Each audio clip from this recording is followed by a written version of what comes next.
Pensa Bahia, com Malu Fontes.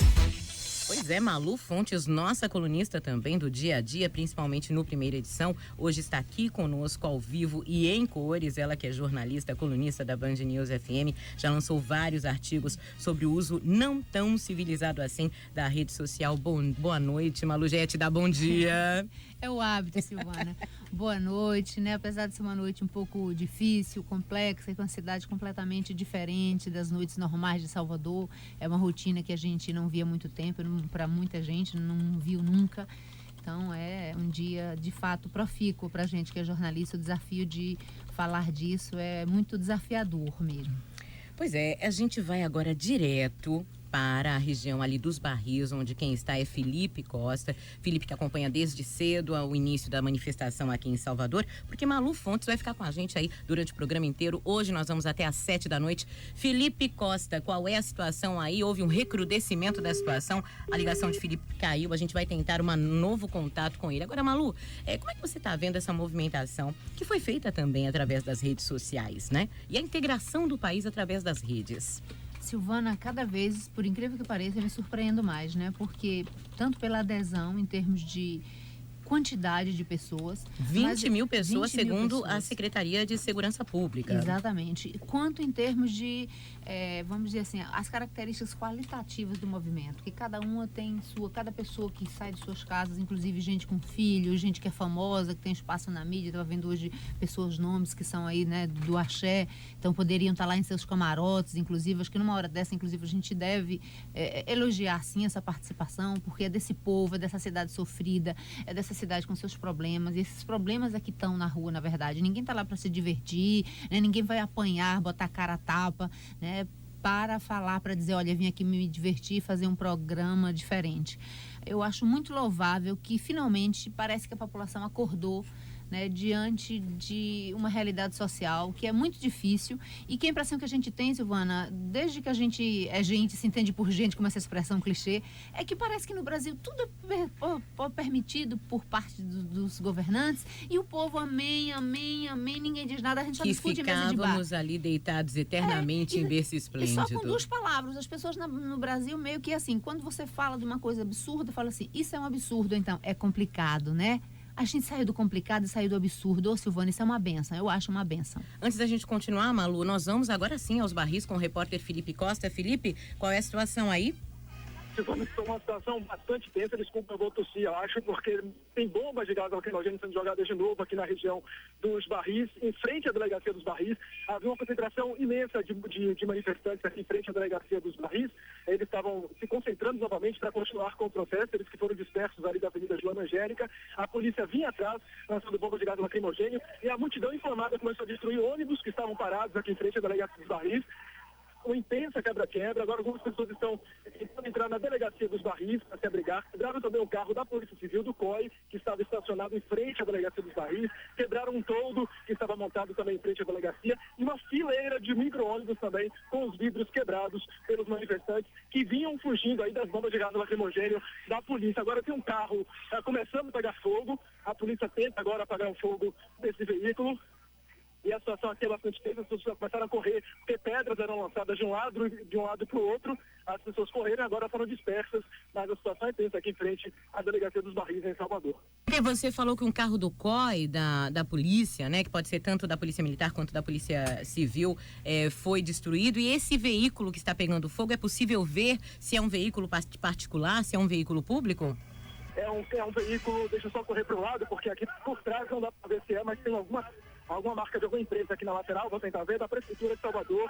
É um veículo da Prefeitura, ainda tentaram controlar o fogo, mas se controlaram, mas ele foi completamente destruído. E esse carro é do COI da Polícia Civil também, que teve os vidros quebrados, além desses micro-ônibus parados em frente à delegacia dos Barris. Alguns manifestantes também estão aglomerados na frente da delegacia. A gente ouvia bombas a todo momento antes dessa confusão generalizada, isso porque, segundo os manifestantes, eles estavam descendo do Politeama e a polícia estava atrás, lançando bombas de gás lacrimogêneo. Na correria, no tumulto, começou esse quebra-quebra generalizado, foram carros quebrados, todos também virados, e esse carro da Polícia Civil atingido por pedras e também esse carro da Prefeitura de Salvador.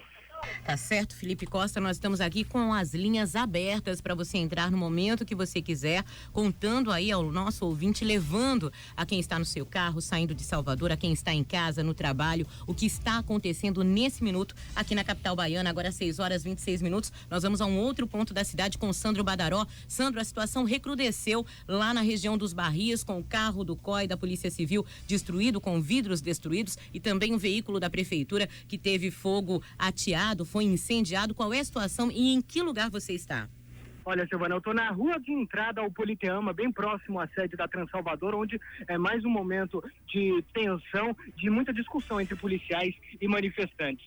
Afirmando que tinham manifestantes dentro de uma loja, uma chaparia mecânica aqui no local, no acesso ao Politeama, os manifestantes afirmam que a polícia jogou uma bomba de gás lacrimogênio por baixo da porta dessa chaparia, e o que os manifestantes afirmam é que as pessoas estariam sendo retiradas da casa por causa da fumaça. A Polícia Militar ainda não se pronunciou sobre esse ocorrido, mas o que a gente pode ver, Silvana, é essa chaparia completamente tomada de fumaça e um cheiro muito forte aqui na região. E outras informações, os conflitos continuam, já são quase 2 horas ininterruptas de conflito, e inclusive com um cenário também de muita depredação. Placas públicas, além de ônibus queimados, como a gente disse anteriormente, 2 ônibus queimados e um carro. Nesse momento, os policiais que estão em frente à chaparia estão sendo vaiados, segundo os manifestantes, por essa ação de ter jogado uma bomba dentro da chaparia, uma bomba de gás lacrimogênio, Silvana. Tá certo, Sandro Badaró aí em outro ponto da cidade também acompanhando essa noite. Agora, Malu, durante o dia, mesmo na manifestação de segunda-feira, isso aconteceu em São Paulo também, com uma co-irmã da Band, né, com a Record, a gente viu algumas ações de agressão à imprensa, né, e a todo o tipo de imprensa na realidade. Hoje também não foi com ninguém aqui, nenhum repórter da Band News, mas houve uma tentativa de agressão a um repórter que estava cobrindo a manifestação. O que você acha desse tipo de comportamento quando a agressão vira até pessoal mesmo, né? E deixa de ser uma agressão à emissora, porque quando você atinge um ser humano, um cidadão que está lá trabalhando, ele está trabalhando, ganhando o pão dele, como as pessoas ganham o pão de várias formas, né? Só não vale ganhar o pão sendo corrupto, roubando, é claro, mas todo tipo de trabalho é digno. Silvana, eu acho que tem, por mais que as pessoas digam que o movimento ele não é político, eu acho que é um grande engano em quem diz isso. Inclusive, a gente se surpreende porque às vezes são especialistas. Porque o que é político? Aquilo que não é partidário, né? É claro que o movimento é político. E dentro disso, dessa característica política diferente, boa parte dos manifestantes, eles vão para lá revestidos de uma ideologização que é confundida, que confunde as emissoras. Aqueles atribuem uma espécie de apoio aos governantes. Por quê? Porque tudo que a população brasileira fica sabendo ou deixa de saber é através da imprensa, né? E muitas vezes essas emissoras e muitas emissoras, umas têm simpatia por determinados partidos políticos, outras têm por outros, e é nesse momento de tensão, digamos assim, ideológica, que esses manifestantes confundem esses profissionais com esse alinhamento político de determinados veículos, né, de imprensa, e tomam-se a parte pelo todo. Ou seja, muitas vezes até um veículo que sequer tem um alinhamento político, mas a partir do momento que vê um repórter lá, uma jornalista com uma camisa, com um microfone, com uma marca, essa marca é confundida com tudo que há de institucional no país, com tudo que há de político partidário, e essas pessoas que estão ali trabalhando, ganhando seu pão, como você bem disse, elas representam na cabeça dessas pessoas, de certa forma, né, ideologizadas contra uma politização da vida brasileira, como se elas fossem paus mandados, digamos assim, né, dessa associação que existe entre algumas emissoras e determinados governantes. Pois é, temos aqui algumas opiniões de ouvintes, né? O Cuca diz que desnecessário quando decidiu que a Copa seria aqui, o Brasil todo aplaudiu e agora fica nessa baderna. Por outro lado, a gente tem o Salomão Afra, que diz a PM faz a parte dela, que é seguir ordens, e a população faz a dela, que é mudar a ordem. Um outro ouvinte, com o final do telefone 3239, diz que vandalismo, nesse caso, a polícia realmente tem que agir. Nosso contato é com um especialista em segurança pública,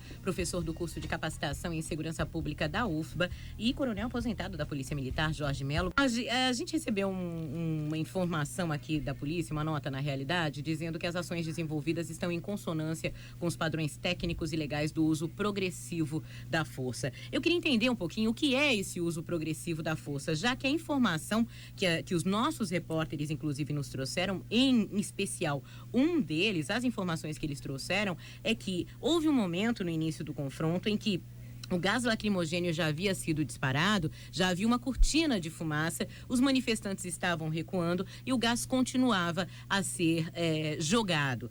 E eu queria saber se esse uso progressivo, se isso se aplica, né, como um uso progressivo, manter o bombardeio, entre aspas, com a utilização de gás ou de outro tipo de bomba de efeito moral, para que as pessoas continuem se afastando. Olha, no primeiro momento, a própria presença da polícia em si, ela tem um condão de ter um efeito dissuasivo, tá? Por exemplo, nós sabemos, a sociedade civil brasileira, o governo sabe que foi firmado um convênio, um contrato, uma série de contratos, inclusive com a lei específica do Brasil com a FIFA. E existe uma área em torno dos estádios de futebol, onde estão sendo realizados os jogos da Copa das Federações, que não podem haver determinados tipos de manifestações, nem mesmo os veículos podem transitar. Então, eu acho válido os movimentos que estão sendo realizados, embora não consiga entender muito bem ainda a sua gênese e, vamos dizer assim, os seus efeitos. Mas se existe essa determinação e não houve uma possibilidade de negociação e os manifestantes insistiram em se reunir nas proximidades do estádio, não restaria outra alternativa à polícia a não ser partir da sua postura estática dissuasiva para uma ação mais efetiva. Então, aí você começa com o uso escalonado do uso de utilização dos armamentos não letais. Então, assim, o gás lacrimogênio ou gás pimenta seria, dentro desse escalonamento, uma possibilidade. Você teria depois a questão dos projéteis de borracha, caso houvesse tentativa de agressão física aos policiais, como nós observamos no Rio de Janeiro. Ou até o confronto físico pessoal, a depender do desenrolar dos acontecimentos. Uma denúncia, o manifestante nega, mas há uma denúncia de que o manifestante teria também agredido um policial militar no início dos confrontos. Uma última pergunta rapidamente, Jorge. Há muita crítica ao que se chama de armamento não letal, né? A gente tem visto várias pessoas, inclusive uma repórter da Folha de São Paulo, que foi atingida por uma bala de borracha, e os machucados são bastante grandes, e a gente fica pensando, nós leigos, que se aquele tipo de armamento atingir alguma parte vital, o prejuízo pode ser bastante grave. Esse armamento pode matar, não pode, apesar de ser chamado de não letal? Com certeza. Na realidade, assim, quando você fala, não existe armamento não letal. Arma tem potencial de letalidade. Umas armas têm mais letalidade, um grau de letalidade maior do que outras. Então, por exemplo, o gás pode matar? Pode. Se tiver alergia a um dos componentes químicos da fórmula, você pode ter um choque anafilático e morrer. O taser, né, o chamado bastão elétrico, pode matar? Pode. Isso pode causar uma parada cardíaca. Uma tonfa pode matar, o bastão policial pode, dependendo do posto. O elastômero, né, ou a bala de borracha, como é comumente chamada, a depender do local, da distância que atinge uma pessoa, ela pode matar. Então, assim, na realidade, são armamentos de menor efeito letal. Ou seja, é muito mais letal você utilizar numa manifestação como essa, uma pistola .40 ou um fuzil. Com certeza. Muito obrigada, Jorge Melo, especialista em segurança pública, professor do curso de capacitação em segurança pública na Universidade Federal da Bahia, coronel aposentado da Polícia Militar, nos explicando aqui um pouco o modus operandi da polícia. Jorge, muito obrigada. O nosso contato é com o Luiz Viana. Luiz Viana, que é presidente da OAB Bahia. Luiz Viana, vocês tiveram o prédio hoje atingido também, né? É verdade, Silvana. Você participou da manifestação, Luiz? Participei, estive lá com vários conselheiros da OAB e estivemos à frente, inclusive, das manifestações no início da tarde, entre 3 e 4 horas.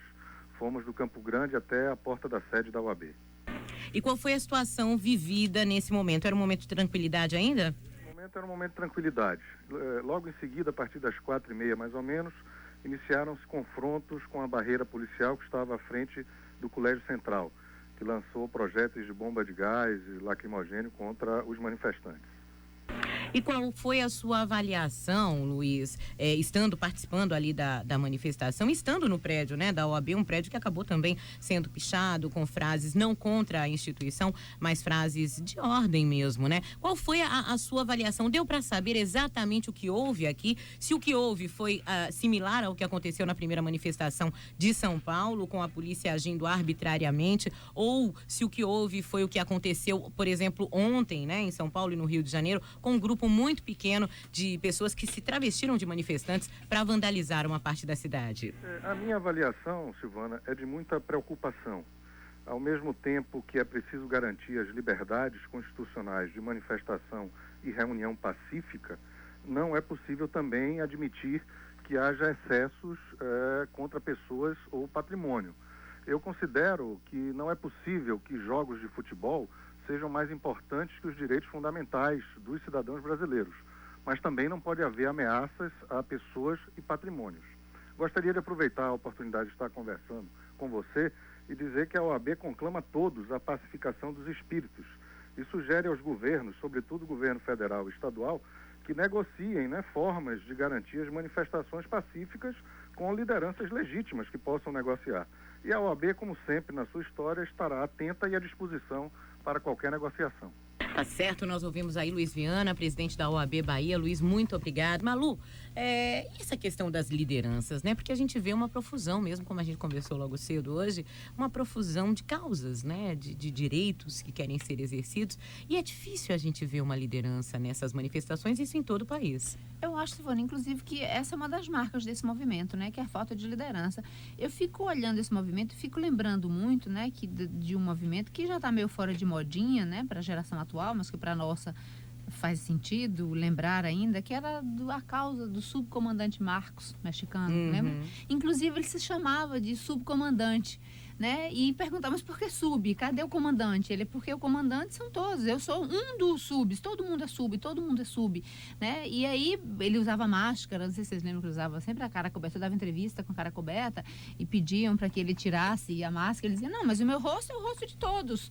Eu não mostro a cara porque a minha cara eu não quero assumir essa liderança. Então, só que aqui eu acho que não tem esse nível de maturidade, que é porque eu não quero. Mas eu, de fato, eu acho que até as pessoas que vão para a própria rua, elas não estão atrás mais de um líder, porque a gente meio que se acostumou que a liderança é aquela que instrumentaliza a liderança. A gente vê até os movimentos estudantis, que é uma coisa, inclusive, fenomenal nesse movimento. Quem está mais levando porrada, assim, dentro das redes sociais, na imprensa, é inclusive o movimento estudantil, porque foi completamente cooptado como liderança pelo próprio governo, vive de verbas públicas e não abre a boca. A presidente da UNE é toda bonitinha, mas não abre a boca nessa história. E a gente percebe uma situação que já acontecia desde a revolta do Buzu. Eu me lembro que a prefeitura, à época, teve uma dificuldade muito grande. Eu me lembro do prefeito, à época, dizendo, olha, tá difícil, porque eu sento um dia para negociar com as lideranças do movimento e no dia eles fazem outras coisas. Mas justamente porque o que era acordado dentro daquela sala, pelas pretensas lideranças, não era utilizado, não era o que acontecia nas ruas. Pessoas, a base, como assim se chamava, a base não estava nem aí, fazia o que queria.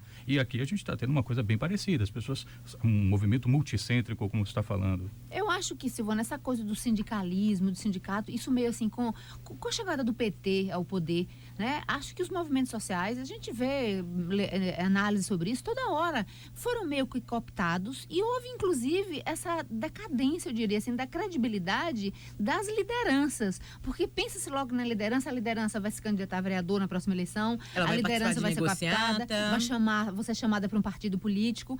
Eu não sei necessariamente se é uma coisa ruim na tua liderança, eu acho até que é bom, porque os problemas que estão aí desfilando nesse caldeirão, eles são múltiplos, né? E não cabem numa liderança. Assim como o sindicalismo, acho que está em decadência, as lideranças também como fenômeno, acho que estão profundamente.